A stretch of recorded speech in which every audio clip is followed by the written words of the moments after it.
back in the saddle again, which in my case means back on the sofa. Hello everyone, it's me, Neal Shear of oldneal.com, your guide to all things slothful, idling, and indolent. A couple of months ago, May 2025, I recorded a video and had a short article, links in the description below, about what I, as a professional indolent layabout, do in life, which is really not much. Some people would say nothing. That is my strongest skill, but I apply myself with fervor and diligence to not doing much. So I was very surprised and extremely pleased at the responses, questions, and even positive feedback regarding this video. So I thank you very much for your replies. I'm doubly pleased that you all realize that when I talk with obvious pride about indolence, that it doesn't mean that I'm nihilistically and catatonically just staring at a wall all day. Not at all. I'm actually leading a quite happy life, but one that is characterized by always avoiding hard work and toil, if possible. You got it, so to speak, that doing nothing is something special in and of itself. So I appreciate your understanding on that point, and again, I thank you with that. Now, some of the questions that I've received were very thoughtful, reflected a keen and growing interest in the arts of inactivity. Some respondents regretted not having squandered more time when they were young. They wish they could turn the clock back and go back and waste more time. These were bright young men and women who were lured into doing good and great things, and they got into careers that just simply afforded them little to no free time. Others had been completely unaware that indolence could have been a career path in and of itself. They just didn't know. And I find these cases to be the saddest of all because they often had parents who were really the hard-charging types and helicopter parents, if you will, who not only encouraged but then demanded full effort 24/7. And I mean, it's very sobering to think that children were raised in this type of environment and still are horrifying conditions of becoming overachievers. Just keep that in mind, though. It's a societal problem that we still have. So, but the bottom line is these individuals never had proper role models that could have just stood out as a beacon of lethargy and indolence and inactivity.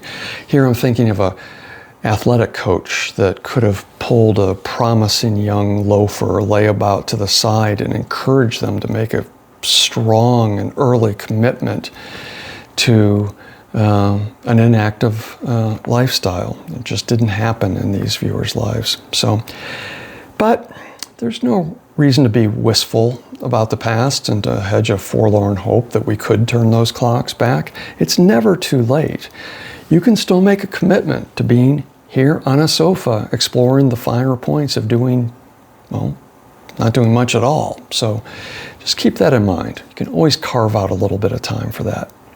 So with this introduction, over the next few weeks, I would like to answer 8, a nice round octet of viewers' questions. I'll start with one this week, and then over the next couple weeks, 10 days, I'll post 1 or 2 more until we get through 8.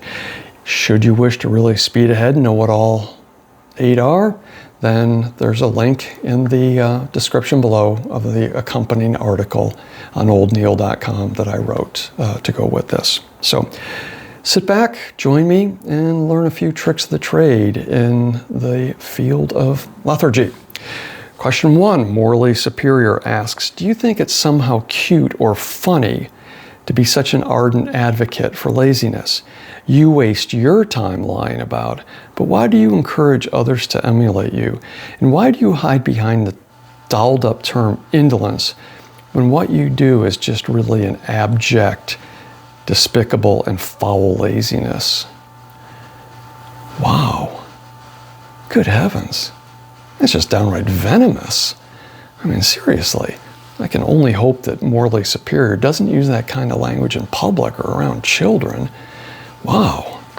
Let me answer by saying, I greatly admire words that begin with the letter L. The English language is just redolent with them. They add such a depth and meaning to a life lived at low energy or low flame. I savor these words. Let me give you a few, just this example here. Loafing, languid, lassitude, leisurely, lounging, lethargy, lackadaisical, layabout, the phrase lolling about, and perhaps my favorite word of all, lugubrious. As you can see, though, quite clearly, laziness is intentionally absent from this list because even I, the chief of all indolence, recognize that dishonorably shirking one's duty is not a good thing. And it's really bad because then others have to pick up the slack and do that work for you. So shirking one's duty, dear friend, is not what the indolence movement is about. It's not what I advocate. Quite the opposite, in fact. Yes, lounging on the sofa, just like one of these right here, is my greatest goal in life. It is my supreme goal, my greatest aspiration.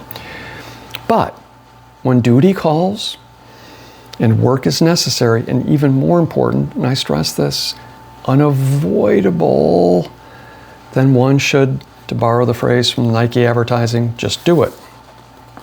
For you see, if you take the king's shilling, you have to do the king's work. And the king does not allow slipshod efforts. So my point is not to be a shirker, but rather to simply minimize the time when one actually needs to do work in the first place. See the difference? Don't slither out of responsibility, but only engage in toil when there are few, if any, options to avoid it. Now, moreover, it's categorically untrue that an indolent is a bad worker. Quite the opposite, in fact, I would argue. A loafer can be among the best and creative of workers, since his overarching or her overarching motivation is to return to a place of rest and leisure as quickly as possible.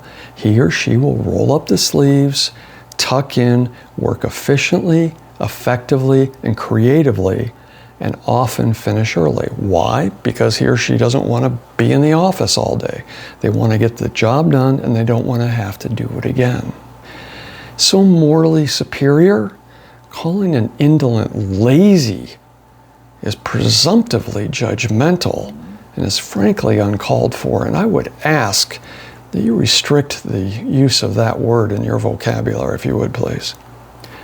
Well, looking at the clock, looks like it's a good time for a nap. So please join me next week or in a couple weeks for question 2, possibly question 3 as well. In the meantime, don't overdo things and never stray far from a sofa. Thank you.